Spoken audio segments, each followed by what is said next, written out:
है और प्रचार जो है वो पीक पर है। अभी प्रधानमंत्री आए और उन्होंने अपनी रैली में भर भर के आपकी तारीफ की। मुझे लगता है कि किसी मुख्यमंत्री की इतनी तारीफ उन्होंने नहीं की होगी जितनी आपकी की, यानी कि भरोसा बहुत है आपके ऊपर। अब ये प्रचार है, सुबह से लेकर रात तक आप लगातार भागते रहते होंगे, आधी रात तो हमारे साथ बैठे, तो चैन पड़ता है, आराम का वक्त मिलता है? देखिए यशवंत जी, क्योंकि पार्टी ने बड़ा विश्वास किया है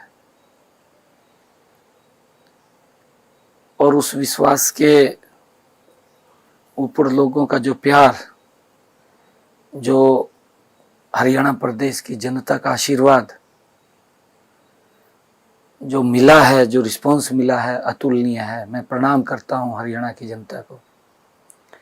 मैंने पहले भी कहा है कि मेरा ये सोच रहती है कि अगर कोई जिम्मेवारी मिली है, मैं विधायक रहा, मैं मंत्री रहा, सांसद रहा और प्रदेश अध्यक्ष रहा, प्रदेश अध्यक्ष के बाद अब इस जिम्मेवारी के ऊपर हूँ, मेरी एक ही सोच रहती है भी अगर कोई भी व्यक्ति आए उसकी बात सुन करके उसका समाधान करना, ये हमारी जिम्मेवारी है।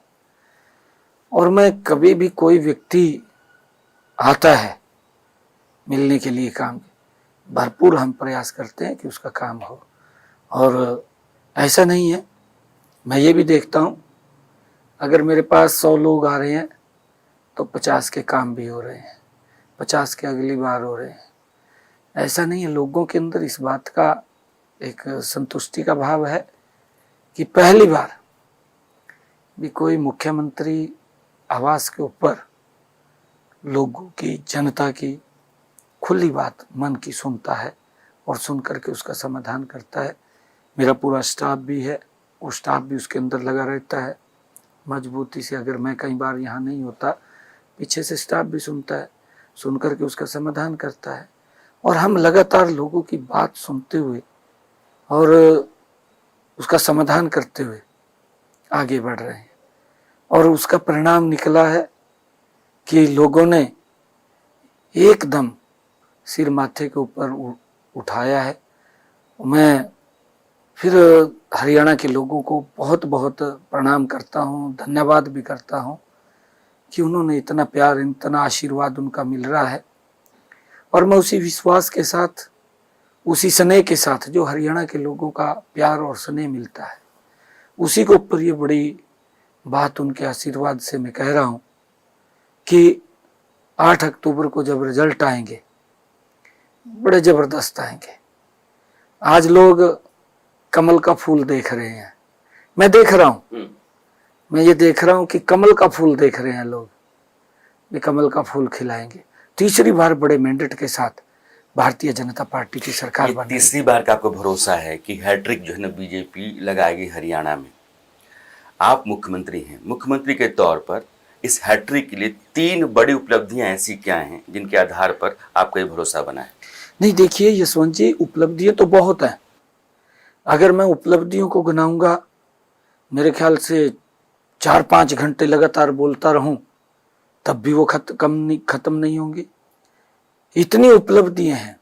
फिर भी जो हमने काम किए हैं, सबसे पहले हरियाणा प्रदेश के युवाओं का विश्वास हमारी सरकार ने बढ़ाया है। कांग्रेस के समय के अंदर जो युवा विश्वास खो चुका था, उसको नौकरी पर्ची खर्ची से मिलती थी, उसको नौकरी विधायक, मंत्री, मुख्यमंत्री के चक्कर काटने से मिलती थी। ऐसी स्थिति थी यशवंत जी, गरीब व्यक्ति वोट दे देता था, नौकरी के लिए अगर किसी विधायक के भी घर पे चला जाता था, अपमान सहन करना पड़ता था। ये ऐसी हालात कांग्रेस के अंदर थी। गरीब व्यक्ति को तो नौकरी दूर दूर भी नहीं मिलती थी, उसके पास पैसा नहीं होता था। पैसा नहीं होता था, नौकरी कहां से लगेगी? नौकरी तो लिस्टों के आधार के ऊपर मिलती थी, लिस्टें बनती थी, कौन व्यक्ति कितनी सेवा कर रहा है, कौन व्यक्ति कितने टैची में वजन लेकर के आ रहा है, उस आधार के ऊपर नौकरियां मिलती थी। आज एक बड़ा विश्वास हरियाणा के युवाओं में ये उभर करके इन 10 वर्षों के अंदर आया है। युवाओं के अंदर तो आया है, युवाओं के माँ बाप के अंदर भी आया है, गरीब के अंदर भी आया है, कि यही वो सरकार है, यही वो पार्टी है जो हमारे सम्मान को बरकरार रखती है। और युवा आज किसी विधायक, मंत्री या मुख्यमंत्री के चक्कर नहीं काटता। आज अगर मेरा युवा, मुझे भी गर्व होता है इस बात के ऊपर, अगर चक्कर काटता है तो वो कोचिंग सेंटर के चक्कर काटता हुआ दिखाई देता है, मेहनत करता हुआ दिखाई देता है। गरीब का बच्चा भी मेहनत करता, उसको मालूम है कि अब न पर्ची चलेगी, न खर्ची चलेगी, न मर्जी चलेगी, आज तो मेहनत चलेगी। और उसके आधार के ऊपर हमारा युवा मजबूती से मेहनत कर रहा है, मुझे भी गर्व होता है। और इसको हम आगे मजबूती से स्टैंड लेकर के हमारी सरकार ने इसको आगे बढ़ाया है। कांग्रेस के लोग पूछते हैं, यशवंत जी मैं थोड़ा लंबा बोल रहा हूँ, अब ये इस प्रकार का दुष्प्रचार कर रहे हैं, हुड्डा साहब भी कर रहे हैं, और हुड्डा साहब के जो और करिंदे हैं वो भी लगातार इस बात को लेकर के बोल रहे हैं। वो ये बोलते हैं कि बेरोजगारी फैल गई। भाई 10 साल पहले आप मुख्यमंत्री रहे, 2014 से पहले किसने हाथ पकड़े थे आपके? किसने आपकी कलम को रोका था? अगर बेरोजगारी थी, उसको दिखाई दे रही थी, ये 10 सालों में बेरोजगारी फैल गई क्या? हुड्डा साहब कितने लंबे समय तक आपने शासन किया है? मैंने पूछा भी है, आप हिसाब मांग रहे थे, मैं आपसे क्वेश्चन पूछ रहा था, कम से कम बताना तो चाहिए था, 1-2 क्वेश्चन का तो उत्तर देता। अरे कितना झूठ फलाना है। अंग्रेजों की एक कहावत है, कहावत नहीं थी, अंग्रेज बोलते थे कि फूट डालो राज करो, कांग्रेस बोलती है झूठ बोलो राज करो। ये अंतर इनके अंदर है। आज युवाओं का विश्वास जगा है। मैंने पूछा, हुड्डा साहब से पूछा, आप लिख करके बताइए मेरे 10 साल के कार्यकाल में कितने युवाओं को रोजगार दिया, किस आधार पर दिया, क्यों कोर्ट के अंदर गए? कोर्ट ने भी बाहर का रास्ता दिखा दिया उन बच्चों को जिन्होंने पैसा दे करके, जमीन बेच करके, गहने बेच करके, अपना सम्मान बेच करके नौकरी लगी थी। उन सम्मान को भी इनके कार्यकाल के अंदर कोर्ट ने उनको अपमानित करने का काम किया। आज हमारी सरकार में न किसी का सम्मान बिकता है, न किसी की जमीन बिकती है, न किसी का गहना बिकता है। आज अगर नौकरी मिलती है, बिना पर्ची बिना खर्ची के हरियाणा सरकार में नौकरी मिलती है। और जो हुड्डा साहब ने 10 वर्षों में दी नौकरी, उससे 2 गुना ज्यादा नौकरी हमारी सरकार में देने का काम किया है। ये झूठ बोलते हैं, झूठ बोल करके युवाओं को गुमराह करते हैं, बरगड़ाते हैं। परंतु आज युवाओं के मन में इस बात को लेकर के एक बड़ा विश्वास जमा है कि अगर कोई सरकार हमारी रक्षा सुरक्षा कर सकती है, वो भारतीय जनता पार्टी है, वो रक्षा सुरक्षा कर सकती है। हम मजबूती से युवाओं के साथ खड़े। अभी इन्होंने, मैं आपको और बताना चाहता हूँ यशवंत जी, क्योंकि अगर मैं बात करता हूं, मैंने कहा है एक ही विषय के ऊपर कई परतें खुलती चली जाती हैं। परतें तो बहुत है, परंतु अगर उसके अंदर मेजर भी बात करूं फिर भी कई परतें खुलती हैं। अब नौकरी की बात ले लीजिए, हमने जितनी नौकरी ऐड किया, इन्होंने भर्ती रोको गैंग खड़ा किया, कांग्रेस का खड़ा हुआ है, इनके इशारों के ऊपर चलता है, काम करता है। कोई भी नौकरी हमने निकाली, कोर्ट के अंदर चैलेंज हुई है, हमारे बच्चों को उसकी तकलीफ सहन करनी पड़ी, हमें भी उस बात को लेकर के बहुत ज्यादा नीचे देखना पड़ा। ये कोर्ट में चले जाते थे।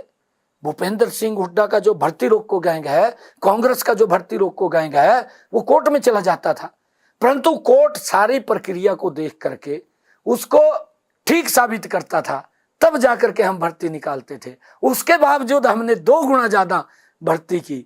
अभी आपके सामने है, मैंने जब 12 मार्च को इस पद के ऊपर मैं आया हरियाणा की सेवा करने के लिए, तो मैंने कहा था कि मैं 50,000 नौकरियां हरियाणा के युवाओं को दूंगा, और मैंने लगभग 15,000 युवाओं को तो अपॉइंटमेंट लेटर दे दिया।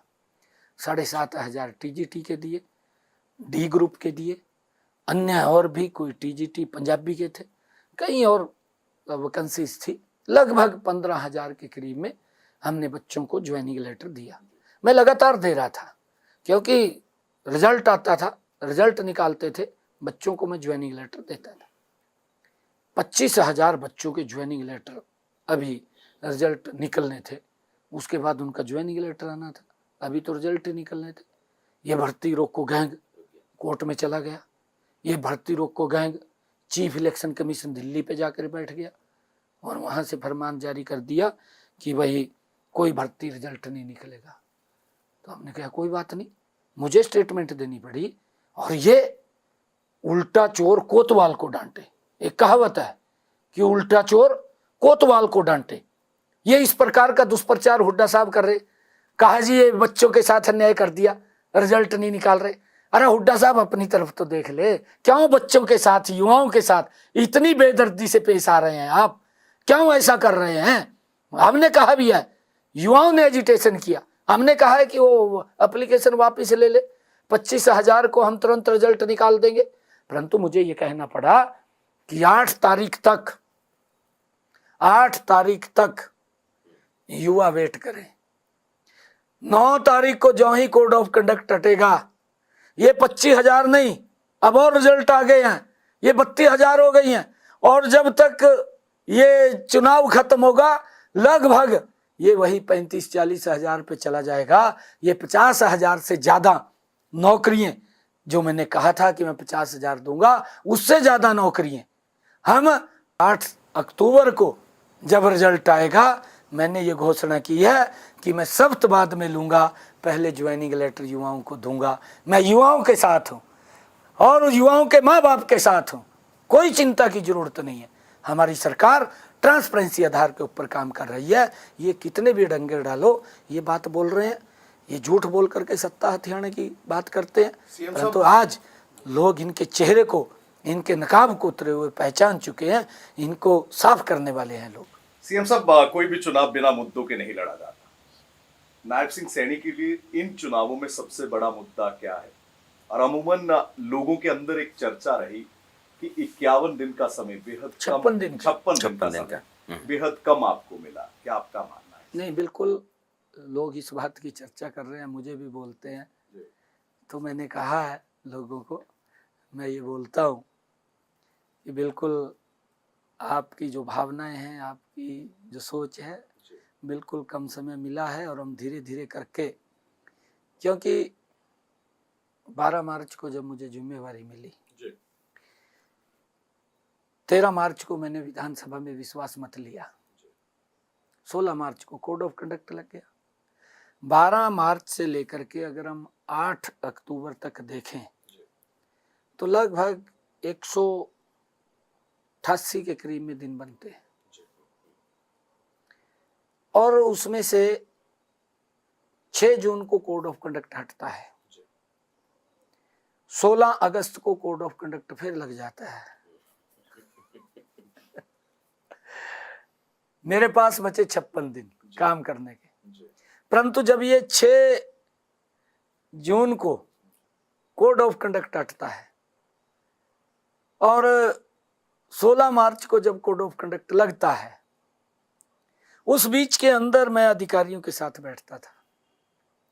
मैंने पूरा 100 दिन का एजेंडा, मैंने अधिकारियों के साथ बैठ करके मैंने कहा कि मेरा ये एजेंडा है, 100 दिन का एजेंडा है। कोड ऑफ कंडक्ट 6 तारीख को हटेगा, 7 तारीख से हर रोज मैंने एक बड़ा काम करना है और इसको धरातल पर उतारना है। आप इसकी तैयारी कर लें क्योंकि आप फ्री हैं अब। तो उन्होंने पूरा 100 दिन का एजेंडे को तैयार कर लिया और आप लोगों ने देखा भी होगा, हर रोज जब कोड ऑफ कंडक्ट हटा, एक से बढ़ करके एक फैसला हरियाणा प्रदेश के लोगों के हित के अंदर मैंने लिए हैं, मजबूती से लिए हैं। लोग इस कारण से बोलते हैं कि समय कम मिला, क्योंकि चुनाव आयोग ने, मैंने 100 दिन का एजेंडा बनाया, 56 दिन ही मुझे मिले, इतना पहले ही आचार संहिता लग गई और उसी के अंदर कांग्रेस भूपेंद्र सिंह हुड्डा ये बात बोलता था, कहे तो घोषणाएं कर रहा है। मैं बार बार ये बात बोल रहा था कि मैं घोषणाएं नहीं कर रहा हूं हुड्डा साहब, आपका 10 साल का कार्यकाल रहा, मेरा 56 दिन का कार्यकाल रहा, आप उससे मिलान कर लें। मेरा 56 दिन का कार्यकाल हुड्डा के 10 वर्ष के कार्यकाल के ऊपर भारी पड़ेगा। इतने जबरदस्त निर्णय मैंने मात्र 56 दिन के अंदर लिया और मैंने कहा है कि ये ट्रेलर है, ये ट्रेलर है। अभी 8 तारीख के बाद पिक्चर दिखाएंगे मुद्दा सर विकास क्या होता है, जी समान रूप से विकास। जी इनके समय के अंदर क्षेत्रवाद पनपा, भाई भतीजावाद पनपा जी और लोगों तक सुविधाएं नहीं पहुंची, खाली बातें करते रहे। और अब भी इस प्रकार की बातें कर रहे हैं, एक मुद्दा लेकर के चल रहे हैं, झूठ का मुद्दा लेकर के चल रहे हैं। उसका उदाहरण भी मैं आपको दूंगा, जी बताऊंगा। ये बोल रहा है कि मैं बुजुर्गों को 6,000 रुपये पेंशन दूंगा।